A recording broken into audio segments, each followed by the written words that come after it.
The entire issue that is being brought in is completely incorrect.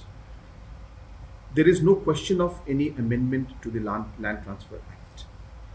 There is no question of IMA trying, that is Invest Meghalaya Agency, trying to bypass any authority, agency, or the district councils, or anybody, or the Ramvaishnavas.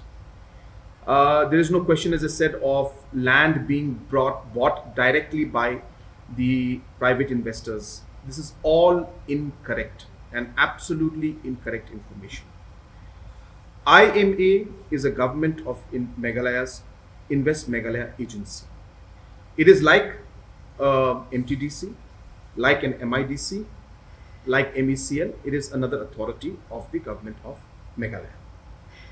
It is also the body where individuals will apply for permissions now to start their companies, and also to get the necessary subsidies that the center and the state is providing.